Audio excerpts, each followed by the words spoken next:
उस दिन गुरुवार था। तारीख थी 2018 की 13 दिसंबर। कोटा के विशेष न्यायिक magistrate NI act Rajendra Banshilal की अदालत में काफी भीड़ थी। वजह यह थी कि एक नृशंस हत्यारे को उसके अपराध की सजा सुनाई जानी थी। हत्यारे का नाम लालचंद मेहता था और जिन्हें उसने मौत के घाट उतारा था वो थी बीएसएनएल की उपमंडल अधिकारी स्वाति गुप्ता। लालचंद मेहता उनका ड्राइवर रह चुका था। उसके अभद्र व्यवहार को देखते हुए स्वाति गुप्ता ने घटना से 2 दिन पहले ही उसे नौकरी से निकाला था। 3 साल पहले 21 अगस्त 2015 की रात को लालचंद ने स्वाति की हत्या उनके घर के बाहर तब कर दी थी जब वो ऑफिस से लौटकर घर पहुंची थी। लालचंद ने स्वाति गुप्ता पर चाकू से 10-15 वार किए थे। इस केस में गवाहों के बयान, पुलिस द्वारा जुटाए गए सबूत और अन्य साक्ष्य अदालत के सामने पेश किए जा चुके थे। दोनों पक्षों के वकीलों की जिरह भी हो चुकी थी। सजा के मुद्दे पर बचाव पक्ष के वकील ने कहा था, आरोपी का परिवार है, उसे सुधरने का अवसर देने के लिए कम सजा दी जाए। जबकि लोक अभियोजक नित्येंद्र शर्मा तथा परिवादी के वकील मनु शर्मा और भुवनेश शर्मा ने दलील दी थी कि आरोपी लालचंद मेहता मृतका स्वाति का ड्राइवर कम केयर टेकर था। परिवादी पक्ष ने उसकी हर तरह से मदद की थी, लेकिन उसने मामूली सी बात पर जघन्य हत्या कर दी थी, इसलिए अदालत को उसके प्रति जरा भी दया नहीं दिखानी चाहिए। विशेष न्यायिक मैजिस्ट्रेट राजेंद्र बंशीलाल जब न्याय के आसन पर बैठ गए तो अदालत में मौजूद सभी लोगों की नजरें उन पर जम गईं। गिलास से एक घूंट पानी पीने के बाद न्यायाधीश ने एक नजर भरी अदालत पर डाली, फिर फाइल पर अपनी नजर डालकर पूछा, मुल्जिम कोर्ट में मौजूद है? यस सर, एक पुलिस वाले ने जवाब दिया जो लालचंद को कस्टडी में लिए हुए था।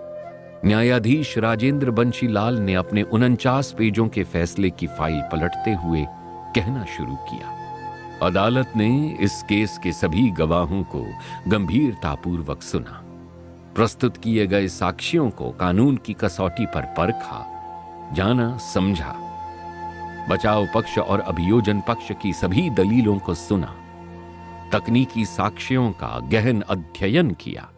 पूरे केस पर गंभीरतापूर्वक गौर करने के बाद अदालत इस नतीजे पर पहुंची कि लालचंद मेहता ने स्वाति की हत्या बहुत ही नृशंस तरीके से की।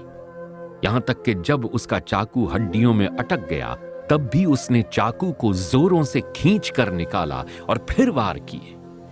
निसंदेह यह उसका गंभीर, जघन्य और हृदय विदारक कृत्य था।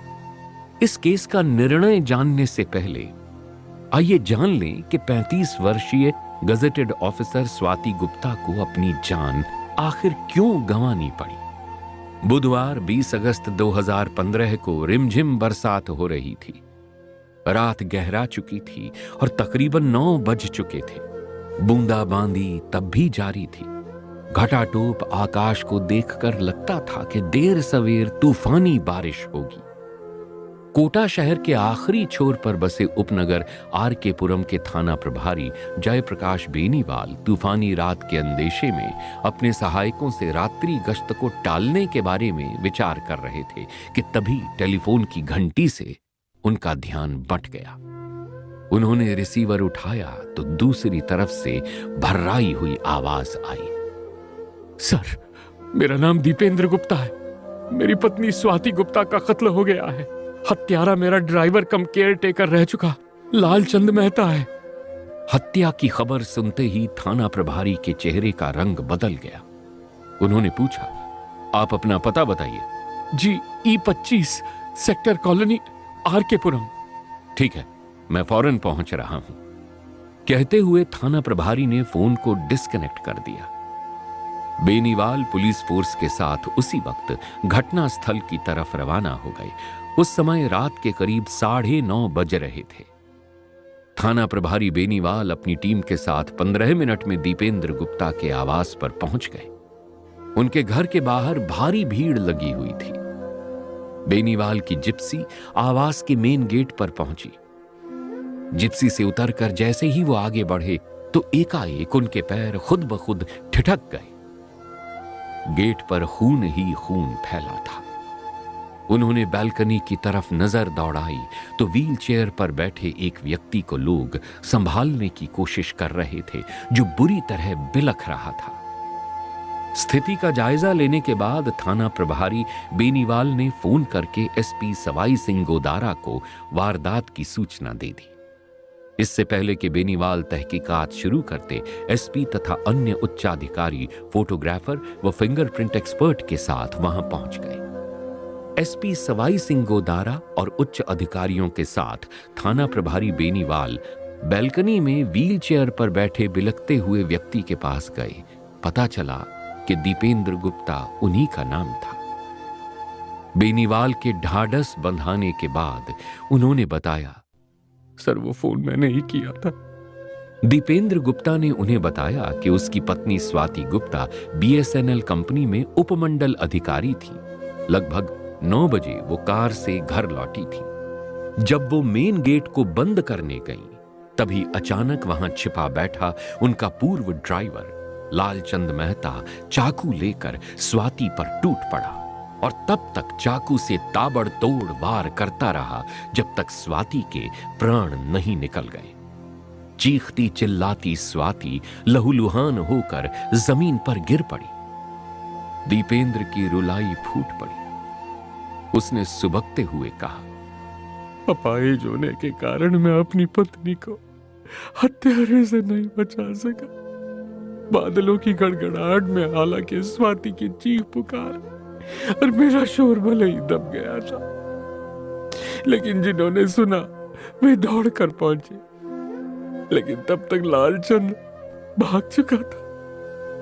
एक पल रुकने के बाद दीपेंद्र गुप्ता बोले, संभवतः स्वाति की सांसों की डोर टूटी नहीं थी, इसीलिए पड़ोसी लहूलुहान स्वाति को तुरंत अस्पताल ले गए। लेकिन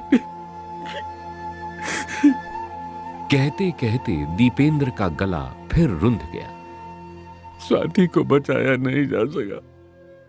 मुझसे बड़ा बदनसीब कौन होगा जिसकी पत्नी को उसके सामने वैश्य हत्यारा चाकुओं से गोदता रहा और मैं कुछ नहीं कर पाया।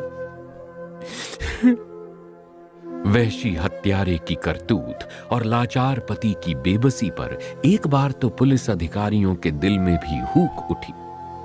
एसपी सवाई सिंह गोदारा ने कुछ सोचते हुए कहा, हत्यारे के बारे में मालूम है, वो जल्द ही पुलिस की गिरफ्त में होगा। उन्होंने बेनीवाल से कहा, बेनीवाल, मैं चाहता हूं कि हत्यारा जल्द से जल्द तुम्हारी गिरफ्त में हो। अभी से लग जाओ उसकी तलाश में। इस बीच फिंगरप्रिंट एक्सपर्ट और फोटोग्राफर अपना काम कर चुके थे। और हां, एसपी ने बेनीवाल का ध्यान वहां लगे सीसीटीवी कैमरों की तरफ दिलाते हुए कहा, इस मामले में लालचंद को पकड़ना तो पहली जरूरत है ही, लेकिन ये सीसीटीवी फुटेज को भी खंगालो। फुटेज में पूरी वारदात नजर आ जाएगी। पुलिस की तत्परता कामयाब रही और देर रात लगभग 2 बजे आरोपी लालचंद को रावत भाटा रोड स्थित मुर्गी खाने के पास से गिरफ्तार कर लिया गया। पुलिस ने उसके कब्जे से हत्या में इस्तेमाल किया गया चाकू भी बरामद कर लिया। इस बीच दीपेंद्र गुप्ता की रिपोर्ट पर धारा 402 और 460 के तहत मुकदमा दर्ज कर लिया गया था।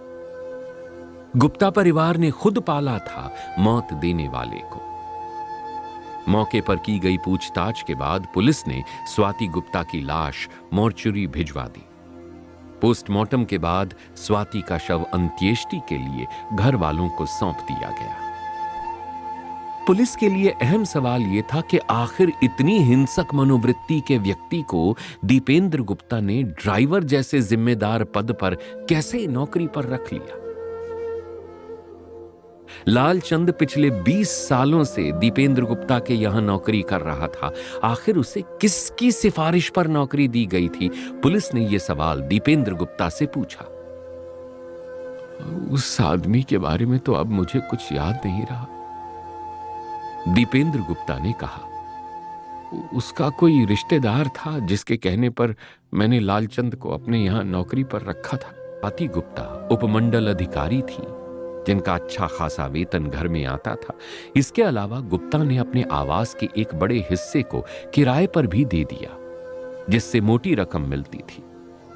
लालचंद मेहता को दीपेंद्र गुप्ता ने सन 2003 में ड्राइवर की नौकरी पर रखा था। उनकी शादी स्वाति से सन 2004 में हुई थी, यानी लालचंद मेहता उनकी शादी के 1 साल पहले से ही उनके यहां नौकरी कर रहा था।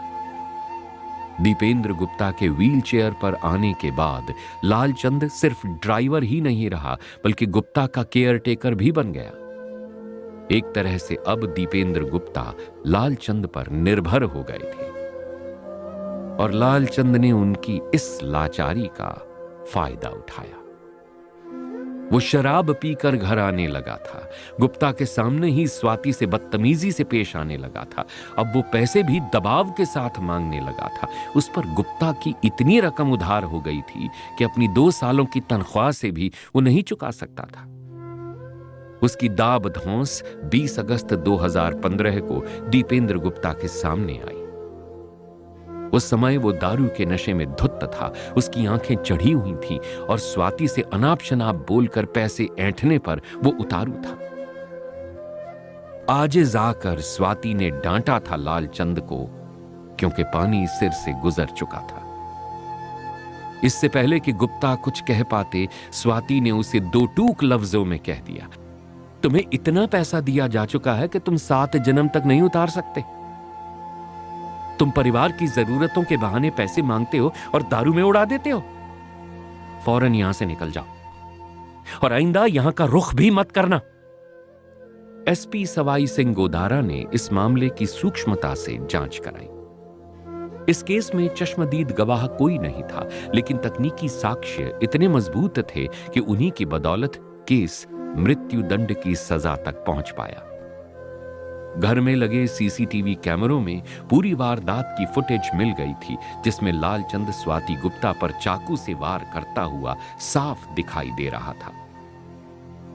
जांच के दौरान मौके से मिले खून के धब्बे, चाकू में लगा खून और पोस्टमार्टम के दौरान मृतका के शरीर से लिए गए खून के सैंपल का मिलान कराया गया।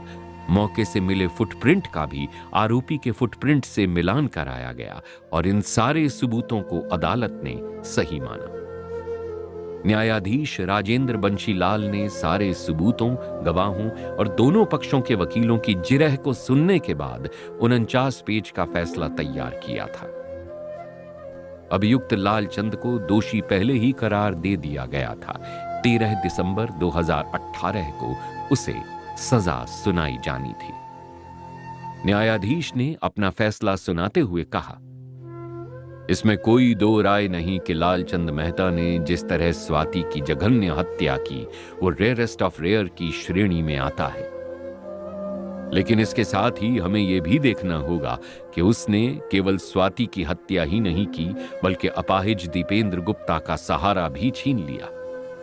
साथ ही उनकी मासूम बेटी के सिर से मां का साया भी उठ गया। न्यायाधीश राजेंद्र बंशीलाल ने आगे कहा, सारी बातों के मद्देनजर दोषी लालचंद को मृत्यु दंड और 30,000 रुपए जुर्माने की सजा दी जाती है। फैसला सुनाने के बाद न्यायाधीश अपने चेंबर में चले गए। जज द्वारा सजा सुनाए जाने के बाद पुलिस ने मुल्जिम लालचंद मेहता को हिरासत में ले लिया। अदालत द्वारा मुल्जिम को मौत की सजा सुनाए जाने पर लोगों ने संतोष व्यक्त किया।